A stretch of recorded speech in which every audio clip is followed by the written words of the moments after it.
Howdy ho, my peeps! Well, it's all about the Bathtime Confessional today. I'm going to wipe off my lens. Hold on. Okay, I think that's about as clear as I can get it. So it is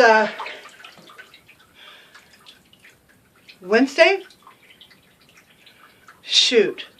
It's Wednesday, I think. Maybe it's Thursday. Maybe it's Wednesday. I can't remember. No, I think it's Thursday. I haven't done a Bathtime Confessional in a long time, and I have so many things I need to do bathtub-wise. I need to comb out and wash my hair. I'm going to dye it today, I've decided, and I need to shave my legs. I need to put on a face mask. I need to defoliate. There's a lot of things I just haven't been doing. And now that I can actually climb in and out of this bathtub because my foot is in good enough condition that I can bend it, man, I made a beeline to the bathroom, let me tell you. So I was supposed to be at Leanne's by now this week. We're going to get together and have some fun at her place. But I just wasn't ready to do it. I've only been out of pain for a couple of days, and so I'm still trying to get on my feet in more ways than one. Doing the shopping, getting some videos done that had to get done, that sort of stuff.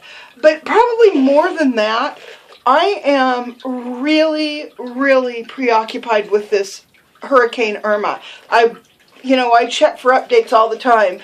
I've got, 4 or 5 people who I'm sub to, or they're sub to me, that are in the path, and so I'm, kind of watching their channels and, seeing how they're doing and if they're going to evacuate or not, that sort of thing. And of course, a lot of people don't know yet, but this hurricane's weighing heavy on my mind.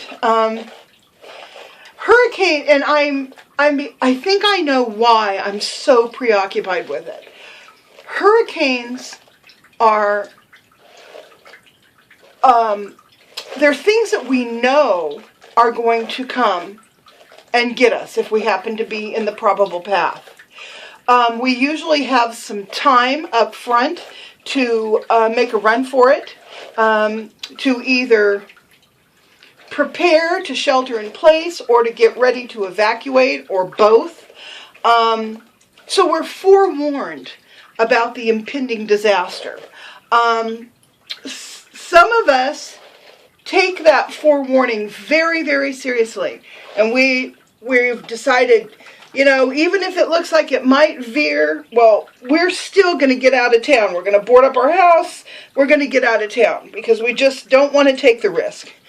Other people, they kind of semi-prepare. They're hoping for the best but expecting the worst, and then they make the decision at the last minute to evacuate when the government tells them that they need to, or when they decide it's time to.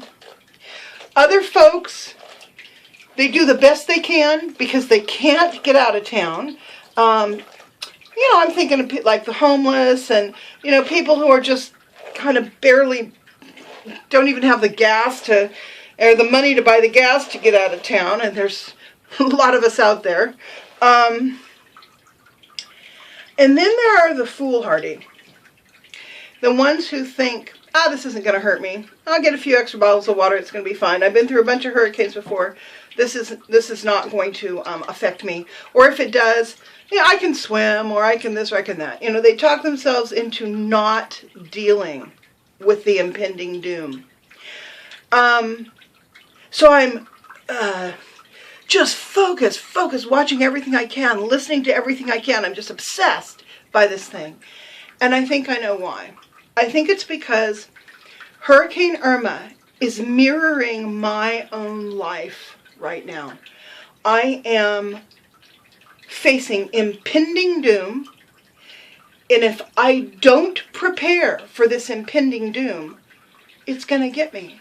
And I know it's going to get me. I've got plenty of time. I've got lots of evidence of past disasters that have occurred in my life and other people's lives, I know that this is going to happen. But my impending disaster is not weather. My impending disaster is my health.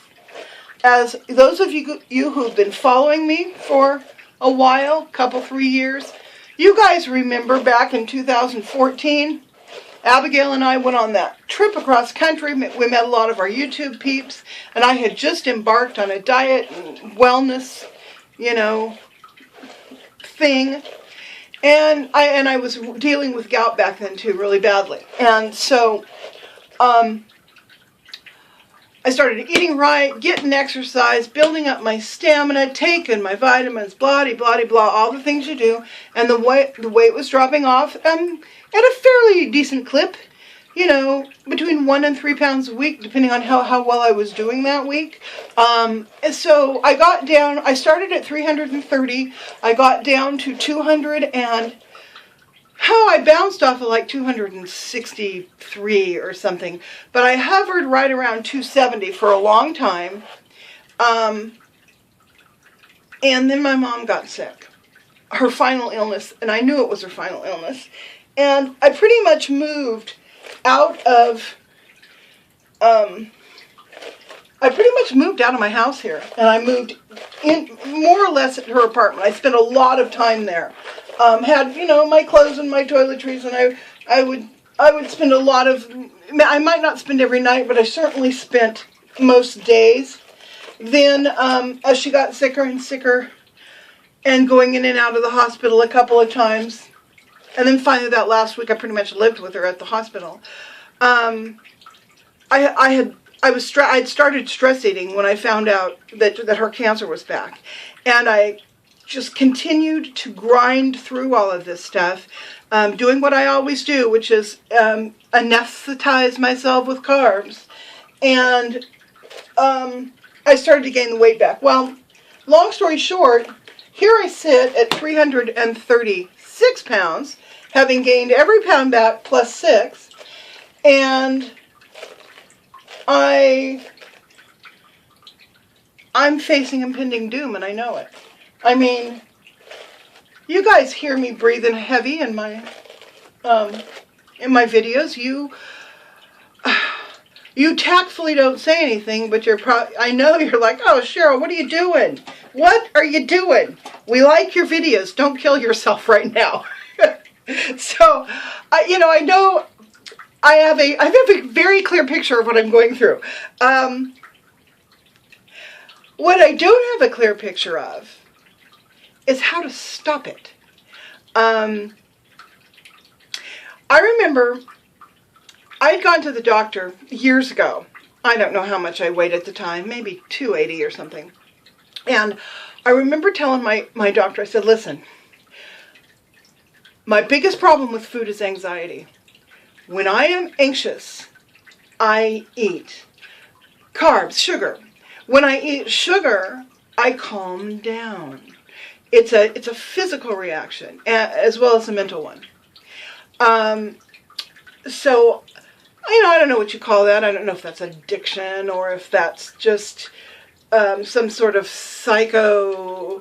bio habit. I don't know. I'm not a doctor. I just know what I do, and I know why I do it. That's all I know.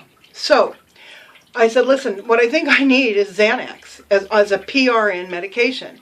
I think I need something, Klonopin, something that when I am anxious, I can take the stuff and come down off of my anxiety a little bit and avoid the sugar thing, at least. And I figured if I could avoid it long enough, I would eventually stop the habit. That was what was going on in my little pea brain. I don't know if it would have worked. Maybe it would have just made me a sugar and drug addict. I don't know, but I knew it was anxiety, and I was trying to figure out how to fix it. So he said, no, not going to give you anxiety just because you're medication just because you're fat. And okay, all right. So, here's my question. when I finally decided to lose weight back in 2014, I'm just trying to remember what was motivating me. I've gone back and looked at old videos, and while they've been eye-opening in a lot of ways, I can't pinpoint what it was and why it was I decided to do this. So, so I guess I'm asking you for your wise counsel about motivation and you know, those of you who've been observing me and have become my friends online, which is pretty much everybody who's watching except for the haters and the people that don't leave comments. And even my haters I love because they leave funny comments. But anyhow, what do you think? I mean, what do you think it is I need to move forward? Willpower doesn't work. That works for about 3/4 of the day. So there's got to be something else, and I'm just asking what you guys think about that. Also,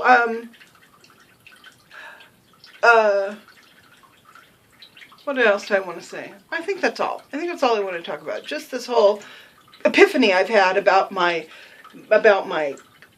obsession with watching Irma hurl itself at my friends, and how I realize that's a transference of watching a very, very uncomfortable old age hurl itself at me if I don't prepare now. And I know I'm going to get hit. There are things that have already fallen apart in my body, like the gout thing. That's not going to go away. But if I were